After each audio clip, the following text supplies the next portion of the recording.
నువ్వు ఎక్కడున్నావు? నేను మన ఇంట్లోనే ఉన్నానండి. మరి చక్రవర్తి గారు ఎవరు? మీరు ఒక్కసారి మాట్లాడండి. ఏం జరుగుతుంది? నేను ఇంటికి వచ్చాక క్లారిటీగా మాట్లాడతాను.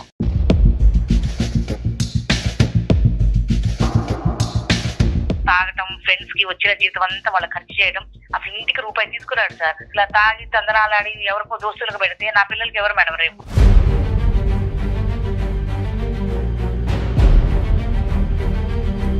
నాకు జీతం ఇవ్వట్లేదు, ఈయన తాగేసి తొందరలు ఆడుతున్నారని చెప్పి నాన్న రచ్చ చేసి నేను తేవడం శాలరీ ఆవిడకి ఇవ్వడం, నేను తేవడం శాలరీ ఆవిడకి ఇవ్వడం. నేను దొరికానంటే ఇంకేం లేదు. నన్ను ఇప్పుడు నన్ను ఏం చేస్తాడని భయంగా ఉంది సార్. ఇక్కడ ఇంత తెలివితేటలు ఉపయోగించారు కదా ఆయనకి సర్ప్రైజ్ చేయాలని. నేను చేసిన ఆలోచన మంచిదే కానీ నా టైం బాగలేదు సార్. అతనికి సర్ప్రైజ్ ఇద్దాం అనుకున్నారు, మీకే సర్ప్రైజ్ అయింది. అందుకే ఆడదానికి పెత్తన ఈ గుర్తు అంటారు. పెత్తన అయితే అది ఇలా ఉంటుంది. సంవత్సరాల తరబడి ఎన్ని మందులు వాడినా మీ మోకాల నొప్పులు తగ్గట్లేదా? ప్రాణ పెయిన్ క్లినిక్ లో అత్యాధునిక చికిత్స. నమస్తే కళ్యాణ్ గారు. వైఫ్ అండ్ హస్బెండ్ మధ్య ఇష్యూ అండి. ఇది ఒక డిఫరెంట్ ఇష్యూ అనిపించింది కళ్యాణ్ గారు. ఏంటంటే అతను పూర్తిగా అతని ఆధీనంలో ఉన్నటువంటి ఆర్థిక లావాదేవీలన్నీ కూడా ఈ అమ్మాయి తీసేసుకుంది. అతను ఏదో చెడు పనులు చేస్తున్నాడు ఏదో ఇష్యూ వల్ల. అయితే ఈ అమ్మాయి చేతిలోకి వచ్చాక అనుకోని కారణాల వల్ల కొంత డబ్బు ఈ అమ్మాయి పోగొట్టుకుంది. సో ఆ ఇష్యూతో సతమతం అయిపోతుంది. సహజంగా జరిగే విషయమే. బట్ తను ఒక సొల్యూషన్ కోసం వెయిట్ చేస్తోంది. మరి కాల్ చేసేద్దామండి. మేఘన.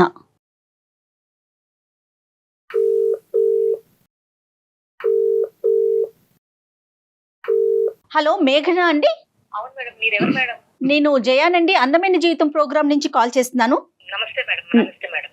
నాతో పాటు కళ్యాణ్ గారు ఉన్నారండి, డాక్టర్ కళ్యాణ్ చక్రవర్తి గారు. సార్ నమస్తే సార్. నమస్తే. ఏంటమ్మా సమస్య? ఎవరి గురించి? మీ గురించా? ఏమైంది? మా వారికి ఏంటంటే కొన్ని బ్యాడ్ హ్యాబిట్స్ ఉన్నాయండి సార్. తాగటం, ఫ్రెండ్స్ కి వచ్చిన జీతం అంతా వాళ్ళ ఖర్చు చేయడం, అసలు ఇంటికి రూపాయి తీసుకురాడు సార్. శాలరీ ఇవ్వంగానే ఆఫీస్ లో శాలరీ పడింది అంటే అట్నుంచి అటు వాళ్ళకి వెళ్ళి బాగా మంచిగా పార్టీలు దావత్లు చేసుకొని అన్ని ఖర్చులు అవగొట్టుకుని అప్పుడు ఇంటికి వస్తాడు సార్. అదేంటంటే అట్లా చేస్తున్నారని చెప్పి ఎన్ని సార్లు గొడవ పడినా సరే ఆయన ఏ మాత్రం ఆయనలో చలనం లేదు సార్. అన్ని చాలా కేర్లెస్ గా ఉంటాడు. ఏం చేస్తారు మేఘన? ఎంత వరకు శాలరీ వస్తుంది ఆయనకి? ఆయనకి ఒక 50,000 దాకా వస్తుంది మేడం. ఓకే. పిల్లలు ఉన్నారండి? ఒక పాప ఒక బాబండి. పిల్లలున్నా కూడా కొంచెం బాధ్యత తక్కువగా ఉంది. ఆ బాధ్యత తక్కువ మేడం. ఏం లేదు, ఎంత కాడికి ఫ్రెండ్స్ ఫ్రెండ్స్ ఫ్రెండ్స్ పెళ్ళైతే మటుకు ఫ్రెండ్స్ వదలాలా, నువ్వు మేనేజ్ చేసుకో అంటాడు మేడం. చేతికి డబ్బులు ఇస్తేనే కదా మనం మేనేజ్ చేసేది, చేతికి డబ్బులు ఇవ్వడు. మీరేమన్నా చేస్తారంటే జాబ్ చేస్తున్నారా? లేదు మేడం, నేను ఇంట్లోని హౌస్ వైఫ్ నే మేడం. Right right. ఓకే. ప్రధానంగా సమస్య ఏంటమ్మా? తాగటమా? కాదు సార్, ఆ డబ్బులన్నీ అలా ఆయన పాడు చేస్తున్నారని చెప్పి చాలా సార్లు గొడవలు జరిగినాయి సార్. ఇంకా నేను పెద్దవాళ్ళలో పెట్టి అదే జీతం అంతా నా చేతికి ఇస్తేనే నేను కాపురానికి వస్తానని చెప్పాను సార్. సరే అని చెప్పి బాగా గొడవలు అయినప్పటికీ నేను మొన్న 3 నెలలు వెళ్ళి పుట్టింట్లోనే ఉన్నాను సార్. అయ్యో. సరే నువ్వు చెప్పినట్టే వింటాను అని కొంచెం ఆయన జీతం తేవటం నాకు ఇవ్వటం కొంచెం అట్లా అట్లా కొంచెం దారిలో పడుతున్నాను సార్. జీతం డబ్బులు తీసుకొని కొంచెం నేనేం చేశానంటే, ఇప్పుడు ఆయన ఎట్లా దుబారా చేస్తున్నా, నేను 1 రూపాయి చేస్తే ఆడపిల్ల ఉంది కదా మేడం, దానికి పెళ్లి చేయాలన్నా దాని భవిష్యత్తు బాగుండాలన్నా ఈ రోజుల్లో కట్నాలు లేకుండా ఏం జరగదు. అవునవును. ఇవన్నీ చెయ్యాలంటే మరి ఇలా తాగి తందనాలాడి ఎవరికో దోస్తులకు పెడితే నా పిల్లలకి ఎవరు మేడం రేపు? కట్నం దాకా తర్వాత అండి, ముందు చదువులు ఉన్నాయి కదా. చదువులు ఉన్నాయి కదా మేడం. ఆడపిల్ల ఇప్పుడు నా జీవితం చదువు లేదు కాబట్టి కదా ఆయన నా చేతికి ఏమి ఇవ్వకుండా ఆయన ఇష్టం వచ్చినట్టు తిరుగుతున్నాడు. అదేలే. ఓకే. అందుకని నేను అలా పెద్దల్లో పెట్టి ఆటో వాళ్ళని ఇటోళ్ళని పిలిపించి మాట్లాడి చేసి ఇక ఆయన కాపురాన్ని తీసుకొచ్చి నాకు జీతం నా చేతికి ఇస్తున్నాడు మేడం. ఆయనకి ఏదైనా అవసరం అయితే నన్నే అడుగుతున్నాడు. ఈ వారం నేను దావత్కి వెళ్ళాలి, 4,000 ఇవ్వు అంటాడు. నేను 4,000 ఎందుకు ఇవ్వాలండి? 4,000 ఎవరికో తీసుకెళ్లి మీరు పెట్టడం ఏంది? ఈసారికి 2,000 తీసుకోండి. అలా కంట్రోల్ చేస్తూ సార్ ఖర్చులు చాలా వరకు తగ్గించాను సార్. ఇప్పుడు కొంచెం నా దారిలో పడి ఆయన నాకు ఇచ్చేస్తున్నాడు. ఇంతలో సార్ నేనేం చేశానంటే, ఎట్లా ఇప్పుడు ఆయన దగ్గర తీసుకుంటున్నాను కదా అని ఆ పైసలన్నీ నేనేం చేశాను సార్, కొంచెంగా కూడబెట్టుకుంటా ఒక 2 లక్షల దాకా పోగు చేసుకున్నాను సార్. పోగు చేసుకుంటే ఇక ఉంటారు కదా సార్ మాకు తెలిసిన వాళ్ళు, అమ్మలక్కలు అందరూ కూర్చుంటాం కదా ఇట్లా అని చెప్పుకున్నప్పుడు, ఇక్కడ మన గల్లీలోనే వాళ్ళు చీటీ చేస్తున్నారే, నువ్వు కూడా దాచిపెట్టి అందరికి సర్ప్రైజ్ చెయ్యి, నువ్వు కూడా రేపు మంచి అమౌంట్ వస్తుంది అంటే సరేలే ఆశపడ్డాను సార్. ఆశపడి నేను కూడా చిట్టి కట్టాను, 5 లక్షల చిట్టి. Okay okay. ఇంకేం లేదు, వచ్చే నెల మనం పాడుకుంటే మనకు 5 లక్షల చేతులకు వచ్చేస్తాయి మేడం. ఆ, అయితే ఇందులో ఆమె ఐపీ పెట్టి వెళ్ళిపోయిందంట రాత్రి. అయ్యయ్యో. ఆ, ఏం చెప్పంటారు మేడం? అయ్యయ్యో. ఇప్పుడు మా వారికి తెలియదు. ఇంతలో ఈయన ఏం చేశాడు, రాత్రి వచ్చి ఏమేమే ఇప్పుడు నువ్వు నా దగ్గర డబ్బులు తీసుకుని దాచి పెడుతున్నావా, మీ పుట్టింటోళ్ళకి పెడుతున్నావా, నువ్వు అసలు ఏం చేస్తున్నావు నాకు తెలియట్లేదు అంటే, లేదండి దాచి పెట్టాను, మీకు వచ్చే నెల మీకు ఒక సర్ప్రైజ్ ఇస్తానండి అని చెప్పాను నేను. చెప్పేశారు. తీరా నేను చెప్పాను సర్ప్రైజ్ ఇస్తానండి అంటే అవునా అన్నాడండి. ఇప్పుడు ఆయన అంటున్నాడు, నేను ఒక స్థలం చూశాను చాలా తక్కువ వచ్చింది, నువ్వు ఆ పైసలు ఇస్తే నేను తీసుకెళ్లి దానికి భయానా కడతానని కూర్చున్నాడు.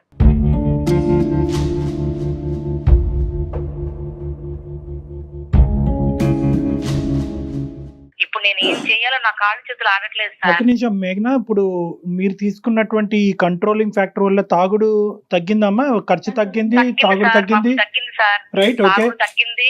కొంచెం దావత్లు చేయటం అంటే మా గురించి కొంచెం మనిషి మారాడు. ఈ మారటం అనే దానికి సంబంధించిన క్రెడిట్ నీకు ఇస్తున్నాడా మేఘన? నీ వల్ల నేను మారాను, మనం ఇప్పుడు హ్యాపీగా ఉన్నాము, నువ్వు తీసుకున్న జాగ్రత్తలు, ఆ క్రెడిట్ అయితే వచ్చిందా మీకు?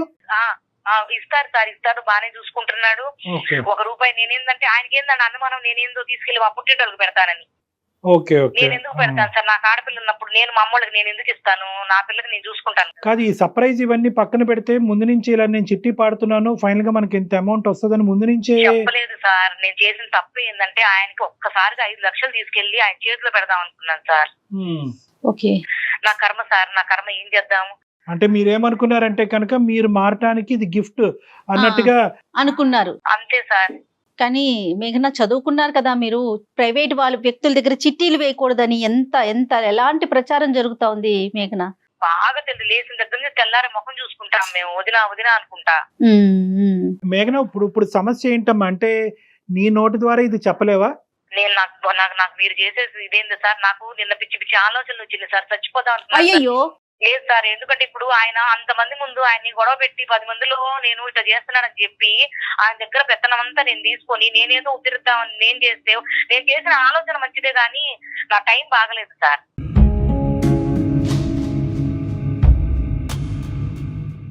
ఇప్పుడు కానీ ఆయన ఒప్పుకోడుగా,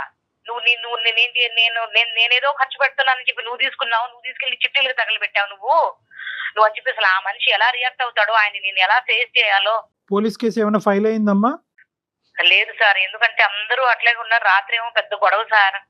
ఇప్పుడు నేను పోలీస్ కేసు వాళ్ళతో పాటు పోయి పెడదాము అన్న ముందు ఈ మనిషి నువ్వెందుకు వెళ్తున్నావు, నీకు అవసరం ఏందని అడుగుతాడుగా. అదే ఇంకా మిగతాదంతా మొదలవుతుంది కదా. మేఘన, ఒకసారి ఆయనతో మాట్లాడదామా మరి? Okay madam. అమ్మాయి చేసిందంతా మంచిగానమ్మా, అసలు తప్పు పట్టడానికి ఏమీ లేదు. నమ్మకుండా ఉండాలి కదా. ఇప్పుడు తను మంచి చేసింది కాదనట్లేదు, కానీ ఇవాళ రేపు ప్రైవేట్ వ్యక్తుల దగ్గర డబ్బులు దాచుకోవటాలు, చిట్టీలు వేయటాలు. హలో హలో, ఏమండి? చెప్పండి. ఏమండి, నేను అదే మీతో ఓ విషయం దాచిపెట్టానండి, అది చెప్పలేక నేను డాక్టర్ కళ్యాణ్ చక్రవర్తి గారు ఒకసారి మాట్లాడతారు, ఒకసారి మీరు మాట్లాడరా? ఏంటి, ఏం దాచిపెట్టావు? నేను ఇప్పుడు విజయం నన్ను ఇంటికి వచ్చాక మాట్లాడతాను. లేదండి, లైన్ లో ఉన్నారండి సార్ వాళ్ళు. ఇప్పుడు నువ్వు ఎక్కడున్నావు? నేను మన ఇంట్లోనే ఉన్నానండి. మరి చక్రవర్తి గారు ఎవరు? ఒకసారి మాట్లాడండి. ఏం వీలు పెట్టావు, రాకేష్, ఏం జరుగుతుంది? నేను ఇంటికి వచ్చాక క్లారిటీగా మాట్లాడతాను. నమస్తే అండి రాకేష్ గారు. నమస్కారం అండి. నమస్తే. మేము సుమన్ టీవీ అందమైన జీవితం ప్రోగ్రామ్ నుంచి కాల్ చేశానండి. నాతో పాటు డాక్టర్ కళ్యాణ్ చక్రవర్తి గారు కూడా ఉన్నారు. ఏం లేదండి, మీ భార్య ఒక చిన్న మెయిల్ చేశారు మాకు. ఆ మెయిల్ కి సంబంధించిన ఒక విషయం మీతో డిస్కస్ చేద్దాం ఫోన్ లోనే. మేము మా ఆఫీసులోనే ఉన్నాము, తను మీ ఇంట్లోనే ఉన్నారు. జస్ట్ ఫోన్ లో ఒకసారి డిస్కస్ చేద్దామని చెప్పి మేమే మీకు కనెక్ట్ చేయమన్నాం. నమస్తే రాకేష్ గారు, సారీ మిమ్మల్ని ఇబ్బంది పెట్టినందుకు. ఆ అమ్మాయి ఒక చిన్న చిక్కుముడి సమస్యలో ఉంది, మీ మిస్సెస్. అయితే ఏంటంటే తను మంచి చేద్దామని పోయి ఇప్పుడు వేరే సమస్య తెచ్చిపెట్టుకుంది. అయితే ఏంటంటే ఈ రోజు తనని ఎలా చెప్తే కనుక మీరు ఏ విధంగా రిసీవ్ చేసుకుంటారో, తన జీవితం, తన కాపురం ఏమవుతుందో అనే భయంతో మాకు చేసింది. దానికి ముందు ఆ సమస్య ఏంటి అని చెప్పే ముందు మిమ్మల్ని ఒక ప్రశ్న రాకేష్ గారు. మీరు ఇంతకు ముందు ఆవిడ చెప్పినటువంటి మాటలు బట్టి ఇంతకు ముందు డ్రింక్ చేసి కొద్ది డబ్బులు విచ్చలవిడిగా ఖర్చు పెట్టి కొద్దిగా చల్లా చెదిరైనాయి జీవితాలు కాస్త. ఇప్పుడు ఏమొచ్చి అదంతా కూడా ఆవిడ చేసిన ప్రయత్నం బట్టి ఇది ఒక గాడిలో పడింది అన్నట్టు మాకు చెప్పారు ఆవిడ. అది నిజమేనండి? నిజమే అండి. అప్పట్లో నేనేదో తాగేసి ఫ్రెండ్ సర్కిల్ లో చేసేస్తున్నానని నా మీద లేనిదాన్ని పోసి చేశానండి. వాళ్ళకి వాళ్ళ ఫ్యామిలీని తీసుకొచ్చి పెద్ద మధ్యస్థం పెట్టి నాకు జీతం ఇవ్వట్లేదు, ఈయన తాగేసి తొందరలు ఆడుతున్నారని చెప్పి నాన్న రచ్చ చేసి నేను తేవడం శాలరీ ఆవిడకి ఇవ్వడం, నేను తేవడం శాలరీ ఆవిడకి ఇవ్వడం అలాగే జరిగిందండి. ఆడవాళ్ళ గురించి తెలియదు ఏముందండి, ఇంట్లో ఒకలా ఉంటారు, బయటకు వచ్చినాక ఒకలా ఉంటారు. ఇంకా సర్దుకోపోవాలి కదా అనే గుణంతోనే నేను తెచ్చి ఆడికి ఇచ్చానండి. అది ఏమైంది, ఇప్పుడు కుటుంబం అంతా కూడా హ్యాపీగా ఉన్నారు, ఎంతో కొద్ది గొప్ప సేవింగ్ చేసుకుంటున్నారు అనే మాటలో వాస్తవం ఉంది. అలా ఉండటానికి మీరు ఆ అమ్మాయి క్రెడిట్ ఇస్తున్నారు కదా, అది గొప్పగానే చూస్తున్నారు కదా మీరు. ఇస్తాను, ఆ విషయంలో ఇస్తాను. ఎందుకంటే మొత్తం నేను తెచ్చిన శాలరీ మొత్తం ఆవిడకి ఇస్తున్నాను. ఆవిడే ఏ టు జెడ్ ఆవిడే చూస్తుంది. సరే, వెరీ గుడ్. ఇప్పుడు ఏంటంటే ఆవిడ ఉద్దేశం అయితే కరెక్ట్ అని మీరు నమ్ముతున్నారు. ఆవిడ కఠినంగా వ్యవహరించినా కూడా ఈ రోజు ఆవిడ ఉద్దేశం అయితే కరెక్టే అని మీరు నమ్ముతున్నారు. కరెక్ట్ అండి. అయితే కొన్ని సందర్భాల్లో ఏమవుతుందంటేనండి, ఇక్కడ ఒకటే కాదు, కొన్ని సందర్భాల్లో ఏమవుతుందంటే ఇలా మంచి చేయటానికి పోయి కొంతమంది కొన్ని కష్టాలు కొని తెచ్చుకుంటారు. అది ఉద్దేశపూర్వకంగా కాదు, అదృష్టం బాలేక టైం బాలేక జరిగేటటువంటి అంశాలు. ఈ రోజు మీ వైఫ్ కూడా అదే పొజిషన్లో ఉంది. ఏంటంటే కనుక ఆవిడ మీ దగ్గర నుంచి సేవ్ చేసినటువంటి రూపాయి అమౌంట్ కాస్త చీటీ కట్టారు. చెప్పలేదంటే ఈ విషయం. అదే చెప్పండి. ఓకే, చెప్పండి. ఓకే, ఈ మధ్యలో మీరు కూడా అడుగుతున్నారంట, ఏమైనాయి ఆ డబ్బులు, ఏమైనాయి, ఎక్కడ పెట్టినావు, మీ అత్తింటి మీ పుట్టింటి పంపిస్తున్నావా ఏంటి అని రకరకాలు అడుగుతున్నారంట. ఆవిడ పాపం చాలా సార్లు అడిగితే నేను సేవింగ్ చేస్తున్నాను, మీకు ఎందుకు, మీరు అడిగినప్పుడు ఒకేసారి మంచిగా ఇస్తానని చెప్తారు. అది కరెక్ట్, అది వాస్తవం. అది మీరు నమ్మారా? అది అది అది అది ఆవిడ అబద్ధాలు ఆడే. ఎందుకంటే ప్రతి రోజు వచ్చిన శాలరీలో తీస్తున్నానండి, అక్కడ పెట్టున్నాను, బ్యాంక్ వేస్తున్నాను, మీకు ఆ ప్రాబ్లం లేదంటుంది, చూస్తుంది, ఇంట్లో కావాల్సిన ఏ టు జెడ్ ఆవిడ చూస్తుంది. అయితే ఇప్పుడు ఏంటంటే, ఇప్పుడున్న పరిస్థితి ఏంటంటే కొద్దిగా మీరు జాగ్రత్తగా ఆలోచించవలసినటువంటి అంశం, కొద్దిగా కూల్గా వినాలి. ఆవిడ కూడబెట్టినటువంటి ఆ డబ్బు కాస్త ఈ రోజు ఆవిడ చేతుల్లో లేదు. ఇంక రేపనగా అంటే నెక్స్ట్ మంత్ లో పాడదామనేటటువంటి పరిస్థితికి వచ్చేటప్పటికి చాలా సందర్భాల్లో చాలా చోట్ల మనం చూసేటటువంటి మోసాల్లాగే ఈ చీటీ కంపెనీ కాస్త ఎత్తేసారంట, ఐపీ పెట్టి ఎత్తేసారంట. ఇప్పుడు ఆ కంపెనీ కాస్త లేదు. సో ఆవిడ పెట్టినటువంటి డబ్బులన్నీ ప్రస్తుతానికి పోయినట్టే. ఏదైనా పోలీస్ కేసు ఏదైనా వేసి మళ్ళీ ఏమైనా అది వేరే విషయం. కానీ యాజ్ ఆఫ్ నౌ పాపం ఆవిడ మీకు చెప్పుకోలేకపోతుంది, కానీ ఆవిడ విపరీతమైనటువంటి బాధ, దుఃఖంలో ఆవిడ ఉంది. ఆవిడ ఏంటంటే ఆఖరికి ఈ విషయం నా భర్తకు చెప్పుకోలేనటువంటి పరిస్థితుల్లో నేను చచ్చిపోవటానికి కూడా రెడీ అనేటటువంటి ఆలోచన చేసేటప్పటికి మేము అలా కాదమ్మా, మేము ఉన్నాం నీతో పాటు, నువ్వు నీ బాధ ఏంటో మాకు చెప్పు, మేము కమ్యూనికేట్ చేయవలసినటువంటి విధంగా మేము రాకేష్ గారికి కమ్యూనికేట్ చేస్తామని చెప్పాము. ఇప్పుడున్న పొజిషన్ అది సార్. చూడండి చక్రవర్తి గారు, నేను ఒక విషయం చెప్తాను. ఇప్పుడు నేను ఏదో చేసేస్తున్నాను, నేను బయట ఖర్చు చేసేస్తున్నాను అని చెప్పి మధ్యస్థం పెట్టి మొత్తం నానా హంగామా చేసి తెచ్చి ఇంట్లో సేవింగ్ పెట్టారు. ఇప్పుడు సడన్ గా ఐటీ పెట్టేస్తారంటే ఎంత అమౌంట్ అండి? ఎలా జరుగుతుంది ఇది? ఎందుకు భర్తకు ఒక భార్య చెప్పుకోలేనంత కష్టం వచ్చేసిందా ఇక్కడ?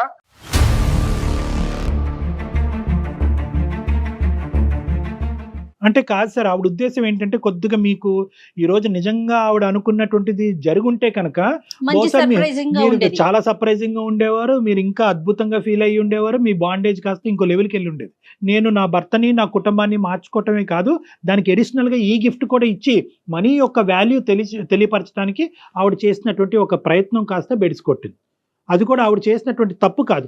ఆవిడ నమ్మినటువంటి మనుషులు, ఆవిడ వెళ్ళినటువంటి ప్రదేశం కరెక్ట్ కాకపోవటం వల్ల ఈ దురదృష్టకరమైన పరిస్థితి. ఆవిడ ఉద్దేశంలో ఎటువంటి డౌట్ లేదండి. మీ అలవాట్లు మారిని, ఇంటి పరిస్థితులు మారిని, దాంతోపాటు ఫైనాన్షియల్ గా గిఫ్ట్ వచ్చింది అని చెప్పే ప్రయత్నం ఆవిడ చేశారు. రాకేష్ గారు ఫోన్ ఇస్తారండి, ఉన్నారు అక్కడ? ఆవిడ లైన్ లోనే ఉన్నారండి. ఏం జరుగుతుంది అసలు? ఏమవుతుంది ఏంటి ఇవన్నీ? ఐపీ పెట్టడం ఏంటి, డబ్బులు ఎత్తుకెళ్ళడం ఏంటి? మీకు ఎందుకు చెప్పలేదా నాకు ఇన్ని రోజులు? నువ్వు ఒక్క మాట మీరు వినండి కొంచెం. మీరు ఇట్లా అరుస్తారని నేను చెప్పలేదండి. మీరు కొంచెం ముందు వినండి. వచ్చే నెలలో పాడితే 5 లక్షలు వస్తాయి, ఒకేసారి తీసుకొచ్చి మీ చేతికి పెడదాం అనుకున్నానండి, సర్ప్రైజ్ అని. మరి నువ్వు మోసాలు జరుగుతున్నాయి, టీవీలు చూడట్లేదా, నువ్వు పేపర్ చూడట్లేదా? ఏమండి మన ఇంటి ఎదురు వదిన గారండి, వదిన గారు చెప్పావా బయట? అదేదో బ్యాంకులో వేయవచ్చు కదా, హ్యాపీగా అయిన వాళ్ళం కదా బ్యాంకులో వేస్తే. నేను ఆ రోజు నుంచి నువ్వు మధ్య షాప్ పెట్టినప్పటి నుంచి నేను ఏమైనా నేను అడిగానా ఏం చేస్తావు ఏంటి అని? లేదండి. మరి బయట ఇలాంటి మోసాలు జరుగుతున్నా నేను చీటీ కట్టాల్సిన అవసరం ఏమొచ్చింది? లేదండి, 4 లక్షలు కడితే ఇంకో 1 లక్ష కలిసి వచ్చింది కదా, లేని కట్టానులేండి.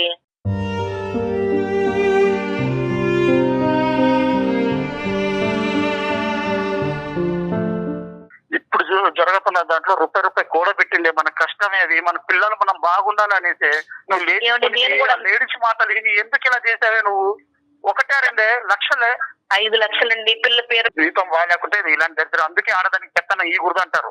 పెత్తనం ఇస్తే ఇది ఇలా ఉంటుంది. ఇక్కడ ఏంటంటే డబ్బు పోయింది అనేటటువంటి మాట వాస్తవం. మీరు బాధపడుతుంటే, ఆవిడ బాధపడుతుంటే మా గుండె కూడా తరుక్కుపోతుంది. కానీ ఇక్కడ ఉద్దేశం ఒక్కసారి ఆలోచించండి సార్. అది పోగొట్టుకున్న డబ్బులు మళ్ళీ తిరిగి సంపాదించుకోవచ్చు, కష్టపడండి మళ్ళీ సంపాదించవచ్చు. అది ఇక్కడ కాదు సమస్య. దయచేసి ఇప్పుడు వరకు ఈ కుటుంబాన్ని అంతా కూడా ఒక ప్లాట్ఫామ్ మీద తీసుకొచ్చి చాలా నైస్గా ఆవిడ స్టెబిలైజ్ చేసింది. దాన్ని ఇంకో మెట్టు ఎక్కించి మిమ్మల్ని సంతోషపెట్టి మిమ్మల్ని సర్ప్రైజ్ చేద్దామని అనుకున్నది ఆవిడ ఉద్దేశాన్ని తప్పుపట్టండి. పోయింది డబ్బు కాదనట్లేదు, వెళ్ళిన చోటు చేసినటువంటి ప్రాసెస్ తప్పు. ఆవిడ తెలివి తక్కువగా చేసింది. చాలామంది మన సమాజంలో తెలివి తక్కువగా చేసి రోజు వారి టీవీల్లోని పేపర్లో మీరు అన్నట్టు చాలా చూస్తున్నాం. కానీ ఏంటంటే ఆశకు పోయి ఒక 10 రూపాయలు ఎక్కువ వస్తాయనేటటువంటి ఉద్దేశంతో ఎక్స్ట్రా రిస్క్ తీసుకుని చాలామంది పోగొట్టుకుంటున్నారు. ఈవిడ కూడా అందులోనే కాలు పెట్టింది. కానీ ఉద్దేశం గురించి నేను చెప్తున్నా. ఉద్దేశం మంచిదా కాదా? మంచిదే అండి, ఉద్దేశం మంచిదే కాదనట్లేదు. ఎందుకంటే నేను ప్రతిసారి శాలరీ ఇచ్చినప్పుడల్లా ప్రతిసారి అడుగుతాను, ఏం చేస్తున్నావు అంటే నేను సేవింగ్ చేస్తానని నేను ఎత్తి పెడుతున్నానండి, అన్ని నేను చూసుకుంటానంటే ఇంకా వద్దు అంటే ఇంకా సరే. నేను ఆ ఒక్క ఉద్దేశం మీదే నేను బయట ఫ్రెండ్స్ వెళ్ళట్లేదు, పార్టీలు వెళ్ళట్లేదు, వీకెండ్ మానేసుకున్నాను. సరే ఏదో హ్యాపీగా ఉందా అనుకున్నాను. భర్త బయటకు వెళ్ళినప్పుడైనా సరే, భర్త ఆఫీస్కి వెళ్ళినప్పుడు సరే, ₹1 ఎంత సేవింగ్ లో ఉందో చెప్పాల్సిన అవసరం భార్యకు ఉందా లేదా అది చెప్పండి మీరు క్లారిటీగా. ఒకటి సార్, ఇక్కడ ఏంటంటే మీరు ఎలా ఖర్చు పెడుతున్నారు అనే లెక్క ఆవిడకి తెలియాలి అనేటటువంటి రూల్ ఉన్నప్పుడు ఆవిడ ఎలా ఖర్చు పెడుతుంది అనేటటువంటి లెక్క కూడా మీకు కూడా తెలియాలి. ఇక్కడ అది అందులో that is very clear sir, అందులో ఎటువంటి డౌట్ లేదు. కానీ ఇక్కడ ఏంటంటే ఆవిడ ఉద్దేశం ఏంటంటే ఇది ఒక్కొక్క రూపాయి కూడబెట్టి ఒకేసారి సర్ప్రైజ్ ఇద్దాం అనేటటువంటి ఆలోచనతో ఆవిడ చేసినటువంటి స్టెప్పే. కానీ మీ దగ్గర ఉద్దేశపూర్వకంగా ఆవిడ ఖర్చులకు, ఆవిడ సంతోషాలకు ఆవిడేమి పర్సనల్గా ఏం వాడుకోలేదు ఇక్కడ. అది మీకు తెలుసు, మాకు తెలుసు. మీ భార్యగా ఏంటంటే అది మీకు అర్థమవుతుంది. ఆవిడ మాట్లాడినటువంటి పద్ధతులు, విధానాలు బట్టి మాకు కూడా కొంతవరకు అర్థమవుతుంది.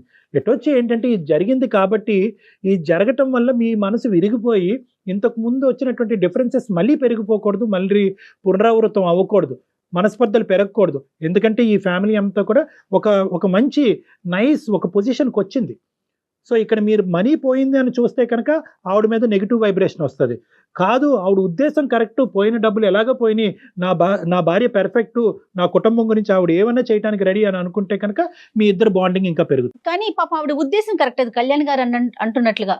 మేఘన, ఇక్కడ 2 థింగ్స్ అమ్మా. ఒకటి ఏంటంటే చాలా రిస్క్ ఇష్యూ ఒకటి చేసావు, రెండోది ఏంటంటే అతని దగ్గర దాచిపెట్టావు.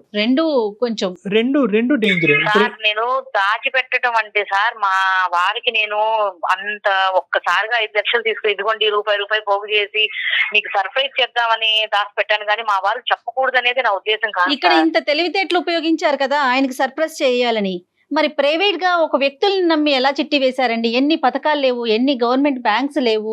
5 లక్షలు వస్తాయన్నారు మేడం. 5 లక్షలు వస్తాయని ఆశపడ్డాను. మంచిది కాదమ్మా. ఇక్కడ ఒకటి మేఘన, ఏంటంటే ఇప్పుడు మీరే ఇందాక అన్నారు, అమ్మలక్కలో ఎవరో అన్నారు కదా, ఏదైనా కూడా మీ ఇంటి పరిస్థితులు బట్టి మీరు ఏదైనా ఒక నిర్ణయం తీసుకోవటం అనేటటువంటి చాలా ఇంపార్టెంట్ అమ్మా. మీ భర్త, అతని సంపాదన, ఇంటి వ్యవహారాలు, పద్ధతులు, మీ ఇద్దరి మధ్యన ఉండే అండర్స్టాండింగ్ బట్టి ఎవరికి వాళ్ళు నిర్ణయాలు తీసుకోవాలి. వాళ్ళు ఏదో చెప్పారు, వదిన గారు ఏదో చెప్పారు, పక్కింటి ఆంటీ ఏదో చెప్పింది అంటే కనుక ఇప్పుడు మీకు వచ్చిన కష్టం ఆవిడకి వచ్చింది కాదనట్లేదు. కానీ వాళ్ళ భర్త ఆవిడని అర్థం చేసుకునే విధానం, మీ భర్త మీ మధ్యన ఉండేటటువంటి బంధం చాలా వ్యత్యాసం ఉంటుంది. సో కాబట్టి ఏంటంటే మీ పరిస్థితులు బట్టి, మీ ఇంటి వ్యవహారాలు బట్టి మీరు నిర్ణయాలు తీసుకోవాలి. కేవలం చెప్పుడు మాటలకు పోయి ఏదో క్లిక్ అవుతే ప్రతిదీ లాటరీ టికెట్ కింద తగులుతుంది అనే ఉద్దేశంతో అన్నెసరీ రిస్క్ తీసుకుని జీవితాన్ని వ్యర్థపరచుకోవద్దు. సో మీకు ఈ రోజు చాలా పెద్ద పాఠం నేర్చుకున్నారు. ఎటొచ్చి ఏంటంటే ఇక్కడ మీకున్న అదృష్టం ఏంటంటే మా ద్వారా ఈరోజు నేను అనుకోవటం, రాకేష్ గారు ఒక మాట, మీకు ఇష్యూ అర్థమైనట్టే మేము భావిస్తున్నాం. అర్థమైంది చక్రవర్తి గారు.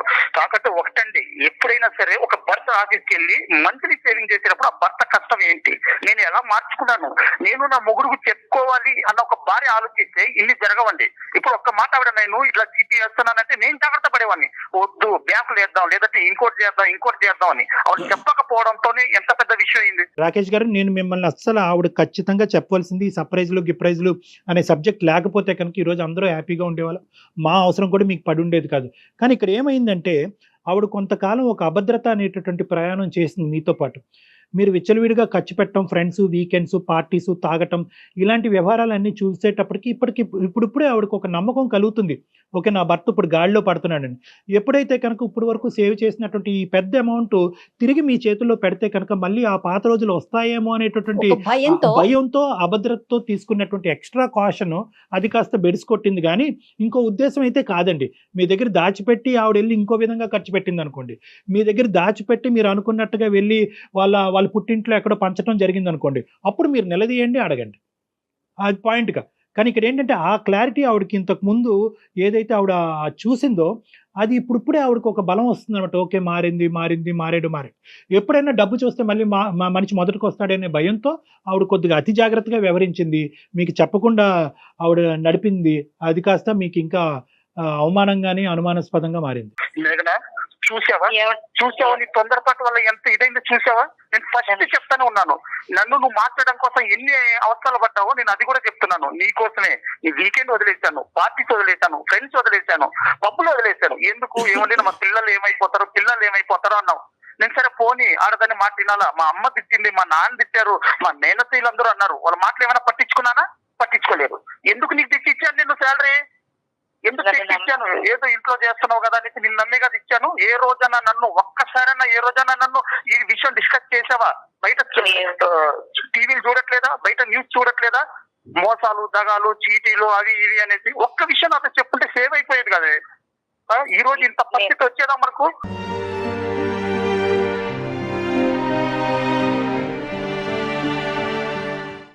నన్ను క్షమించండి, మీకు చెప్పకుండా నేను దాచిపెట్టడం తప్పే. కాకపోతే నేను ఏదో 4 లక్షలు కడితే ఇంకో 1 లక్ష రూపాయలు వస్తాయి, మీకు సర్ప్రైజ్ చేద్దాం అనుకున్నానండి. ఇది ఇంత దూరం వెళ్ళిద్దే నేను ఆలోచన చేయలేదు.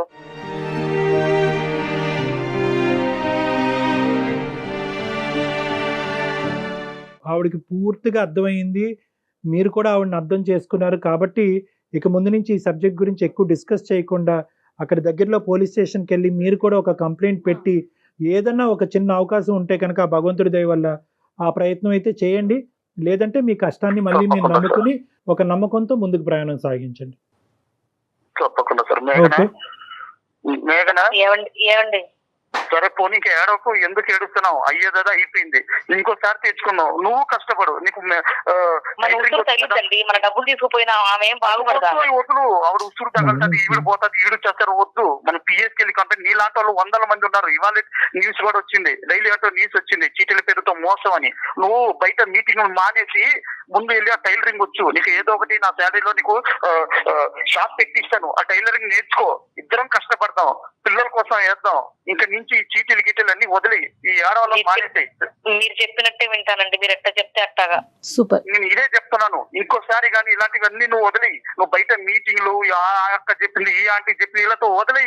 నీకు టైలరింగ్ వచ్చు, నీకు నేను టైలరింగ్ పెట్టిస్తాను, లక్షణంగా టైలరింగ్ కుట్టు. ఇద్దరం కష్టపడదాం, ₹30 ఇంకా నుంచి బ్యాంకులో వేసుకుందాం. నేను అంత దుర్మార్గుండా కాదే. నాకు ఒక్కసారి నా ఫోన్ చేసి ఇలా జరిగిందండి అనేసి అన్నావా? భయపడింది. ఖచ్చితంగా మీరు కంప్లైంట్ చేసే ప్రయత్నం చేయండి. ఓకేనమ్మా. Madam, thank you so much sir. మీకు ఎప్పటికీ రుణపడి ఉంటాను. అయ్యో పర్వాలేదండి. నమస్తే సార్. కళ్యాణ్ గారు, ఇలాంటివి ఎక్కువ వింటూ ఉంటామండి. ప్రైజ్లు ఒకటి, సర్ప్రైజ్లు ఒకటి. చాలా మంది ప్లాన్ చేస్తూ ఉంటారు. ఎప్పుడైతే సర్ప్రైజ్ అంటారో ఖచ్చితంగా అది బెడ్స్ కొట్టుతుంది. అది చూడండి, ఇప్పుడు ఇది డబ్బులతో కూడుకున్నది కాబట్టి సరిపోతుంది. అది ఇంకొక విషయం అనుకోండి, అది ఎక్కడి దాకా వెళ్ళిపోతుంది కదండి. అసలు ఇవి వర్కౌట్ కావంటారు. ఎందుకు ఇలాంటి ఆలోచనలు వస్తూ ఉంటాయి?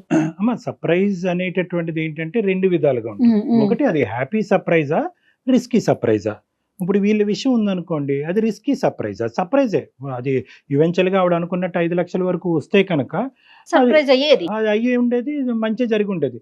కానీ దానివల్ల ఏమవుతుంది అంటే కనుక దాంట్లోనే ఇంకా ప్రోత్సహించబడతారు వీళ్ళు. ఇంకా మళ్ళీ చిట్టీలు వేస్తారు, మళ్ళీ పాడతారు. ఇక్కడ 5 లక్షలతో పోయింది, అక్కడ 15 లక్షలు, 15 లక్షలు. సో కాబట్టి ఏంటంటే ఎప్పుడైనా ఒక సర్ప్రైజ్ అనేటటువంటిది అవతల వ్యక్తికి నిజంగా సర్ప్రైజ్, ఒక హ్యాపీ సర్ప్రైజ్ అయినా కూడా ఈవిడ రిస్కీ స్టెప్స్ తీసుకుంటుందా లేదా అనేటటువంటి దాన్ని బట్టి ఆధారపడి ఉంటుంది. అది నేను అతిగా రిస్క్ తీసుకుంటున్నాను, అతిగా ప్రాబ్లమ్స్ చేస్తున్నాను, అతనికి వచ్చేటటువంటి అక్కడ వచ్చేటటువంటి సంతోషం కంటే జరిగే చెడు ఎక్కువ ఉంది అనుకోండి. బహుశా ఏంటంటే సర్ప్రైజ్ ఆ స్థాయి లేకపోయినా కూడా ప్రతిరోజు తెలియపరుస్తూ చిన్న ప్రైజులు ఇచ్చినా కూడా చాలా సరిపోతుంది. అంతే. థ్యాంక్ యూ కళ్యాణ్ గారు.